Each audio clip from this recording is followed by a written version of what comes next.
that a lot of things that we want to do, a lot of places we would like to go, a lot of things we would like to experience, and we just stop at but, and we build a case. In fact, I was reading something the other day that talked about but. It says, but is an argument for our limitations. And when we argue for our limitations, we get to keep them.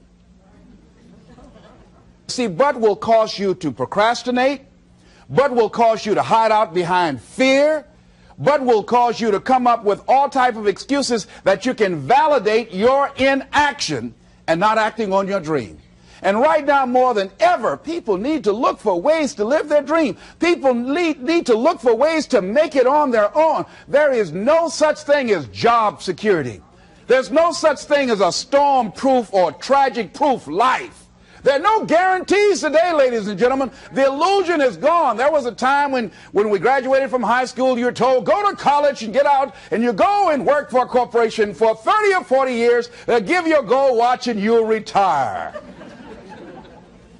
Special announcement, that day is gone. That day is gone, never to return again. So instead of people living in fear, feeling stressed out, feeling powerless, feeling like victims, I think it should be a time that we need to begin to look at ways that we can become an active force in our own lives. Look at ways when we can decide to take charge of our own destiny. Look at ways when we can decide to design a life of substance and begin to truly live our dreams. And it's time for people to decide, I'm ready to get on with my life. Shake somebody's hand on your right and left. A guy named Bob May said this, don't let nobody turn you around. Do that right quick. Now, you know, a lot of people say, I'm going to live my life one day when things get right. When I get all my bills paid. When I get my feet on the ground. I say, what have you been walking on? See, there are no problem-free moments. A guy named Dimples had a record one time called, If It Ain't One Thing, It's Another. And I say, if it ain't one thing, it's 12 others. Always something there to build a case on why you can't move on, why you can't grow to the next level, why you can't begin to manifest your greatness, why you can't begin to live life on your terms. Always something there to block you, to keep you where you are, and keep you from beginning to develop your true greatness.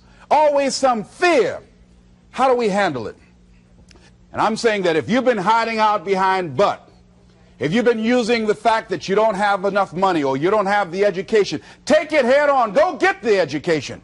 I was saying to a guy the other day who was saying, I said, how old are you? He says, 47 years old. I said, your sister tell me that you can't read. He said, that's right. I said, why? Well, you know, I didn't go to school. I said, excuse me, how old are you? I'm 47. 47? Yes. And you can't read or write? Yes. Have you ever heard of adult school, adult education? Have you decided that you should learn how to read to begin to expand your world? Why are you using that as a racket?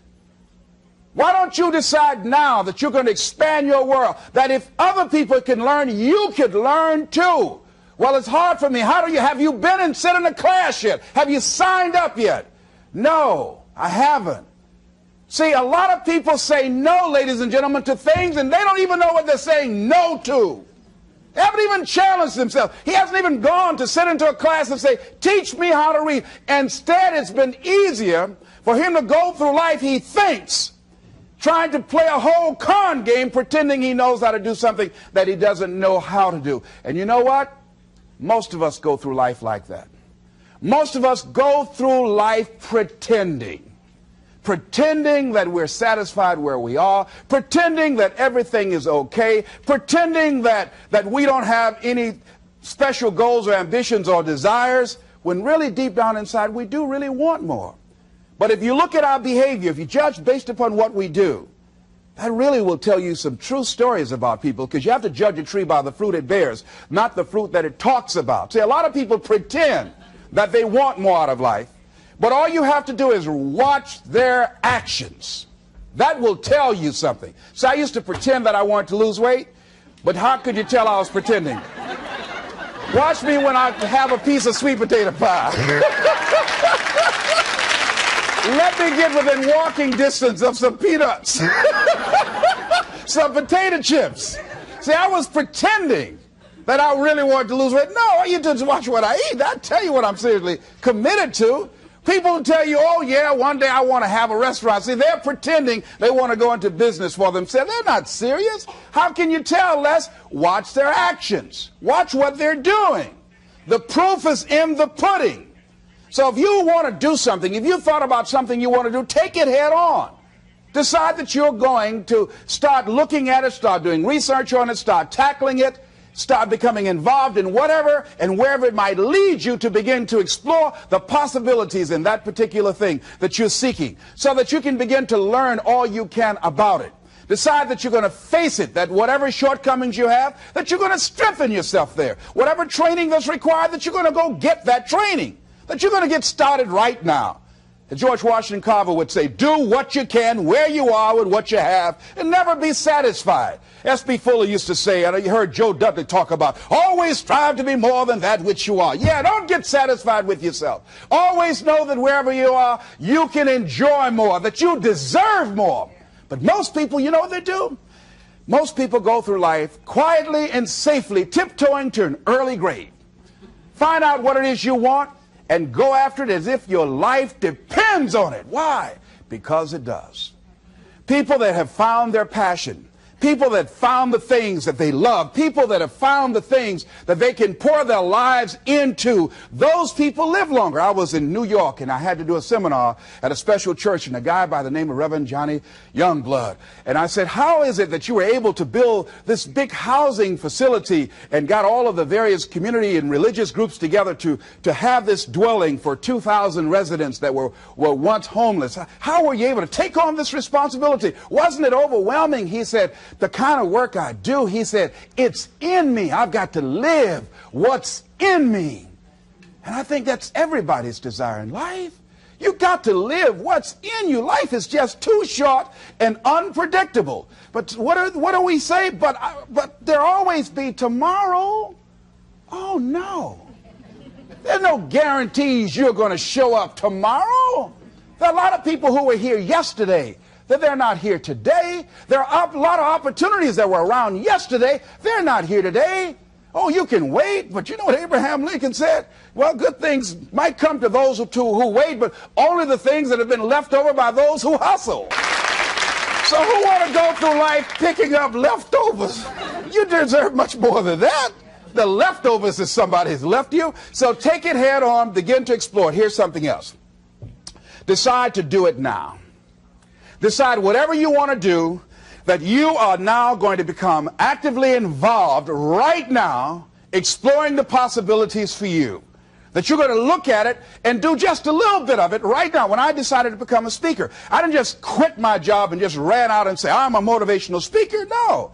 What I did was I decided to start looking at other people that were involved in the speaking profession. I volunteered to work with some speakers so that I could learn. Whatever you want to do, get your feet wet. Gain some experience doing some volunteer work in the area and find out whether or not this thing you want to do will fit for you. A friend of mine told me he wanted to have a restaurant. I said, have you ever operated a restaurant before? He said, no. I said, well, really, you don't even know if you want one. I said, what's your expertise? What do you bring to the table? He said, I can cook real good. I said, well, what about the management side? What about the business part of the restaurant? You're not going to be cooking all the time. Somebody's got to receive the money. Who's going to manage the personnel? He said, you got it right. You got a point there. So this guy got a job in a restaurant in the evening time on a part-time basis. After doing that for a while, he said, you know what? I think I just want to be a chef. He said, after working there, people didn't show up to work. He said, it's hard to find the help. People weren't responsible. The headaches, the guests were just giving him problems day in and day out. They weren't ever satisfied. He said, no, I just think I'll stick to cooking. See, you got to find out what fits for you. Because you might decide that after you go up in there and examine it and experience it and get some experience under your belt on it, well, you say, this is really not what I want. This does not fit for me. So decide that you're going to do that. Now, John H. Johnson said something that's very important. He said, there's no defense against an excellence that meets a pressing public need. See, whatever you decide to do, look at it and find out what is it that I have that I could bring to the table that can begin to enable me to ensure that I could be successful in this. Where is the opening for you? There's room for you out here. Out here in the arena called life, there's room for you to come out and live your dream. Don't allow but to keep you in the corner or keep you up in the bleachers looking at life, being a spectator, not being a participant, making a difference in life. I believe that all of us came here with something. All of us showed up to give something, and that nobody's going to give that service that you have to give. No one's going to produce your product. No one's going to write your book.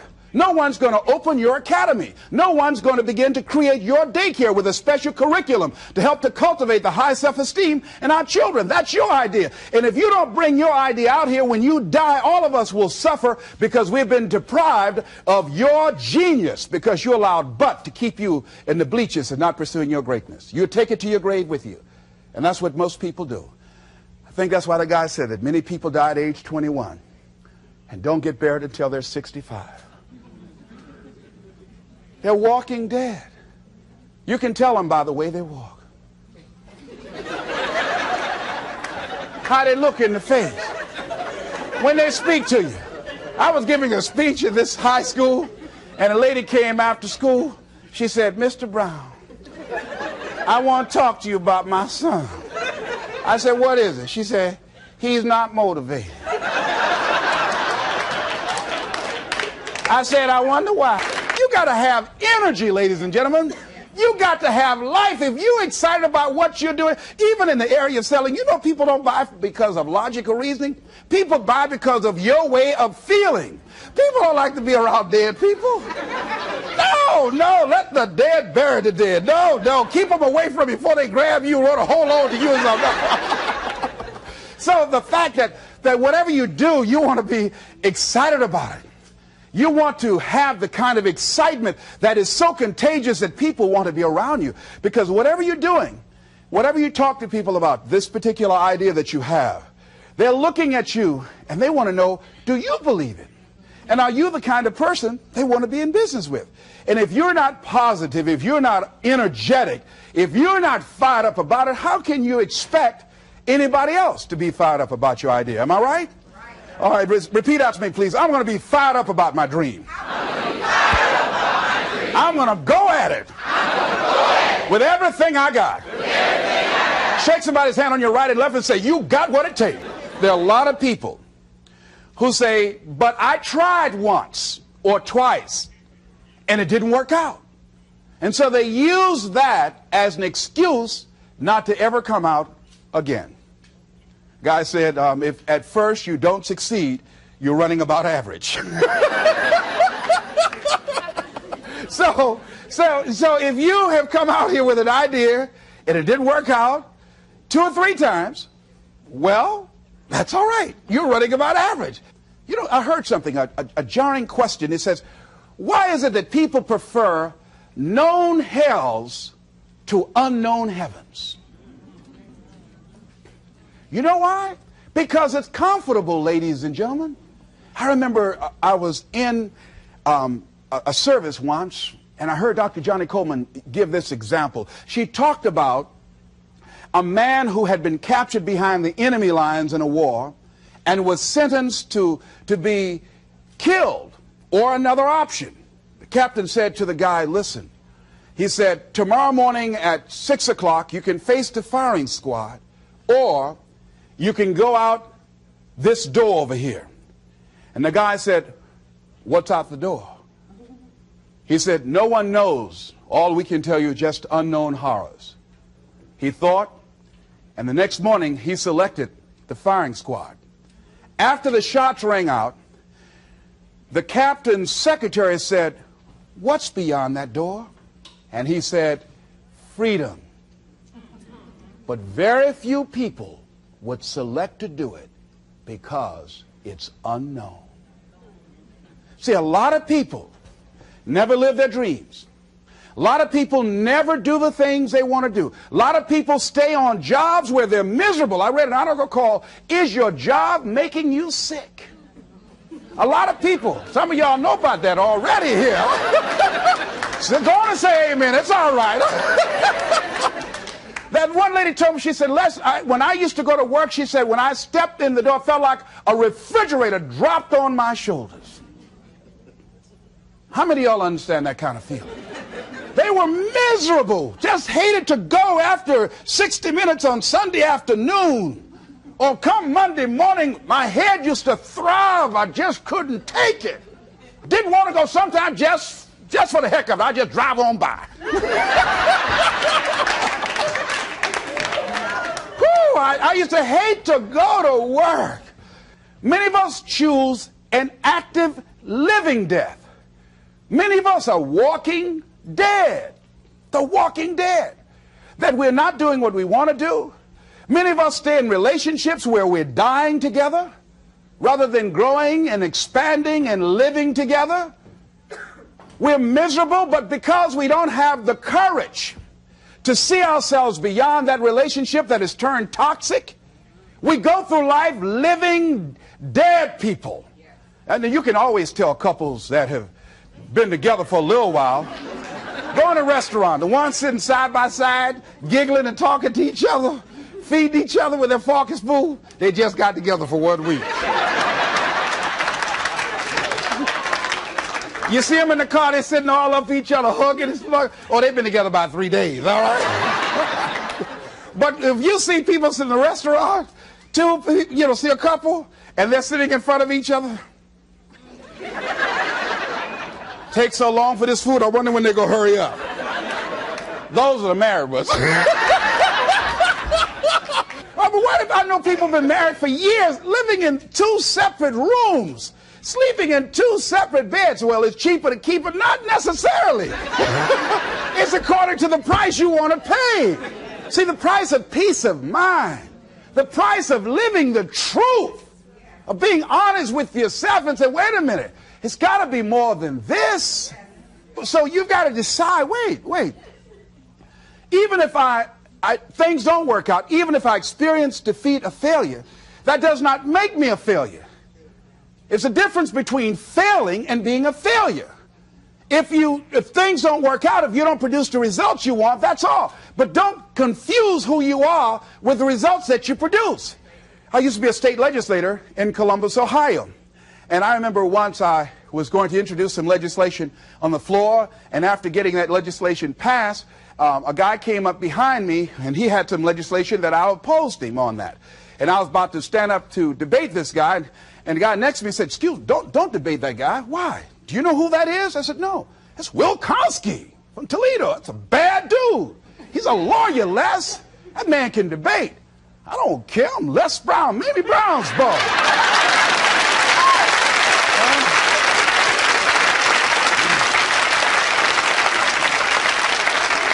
So I raised my hand, Mr. Speaker. He said, the gentleman from the 29th House District? I said, yes, sir. To tell the gentleman I'd like to take him on. Challenge him on this legislation. He said, Will Kosky said, I would more than like to, Mr. Speaker. Everybody would say, whoa. I asked him some questions. He responded. I say, I wonder why I asked that man that question. Will Kosky wore me out. I mean, I was so embarrassed, I just limped back to my room with my yes, I can attitude. However, here's what I learned. When you win, see, if I win a debate, I win because of what I know. When I lose because what I don't know. So I had to check out, what is it that I did not know? I wasn't prepared. I did not do enough research. I did not do my homework. So he handled me like he wanted to. So I came back again. I waited on some other legislation, did my homework, but he was more than able to take me out again. But pretty soon, each time it would become a little bit more difficult and a little bit more difficult. And the older guy said, would you argue in behalf of this legislation for me? I said, sure. I started volunteering to do work in the legislative committees for the older guys. I said, absolutely. And the more I did it, the better I became. And then people began to start respecting me. And when I would ask and say, Mr. Speaker, I'd like to speak on that bill, some guys' lips start trembling and stuff, like Jimmy. Wait a minute. Is there anything wrong? Do we have a problem?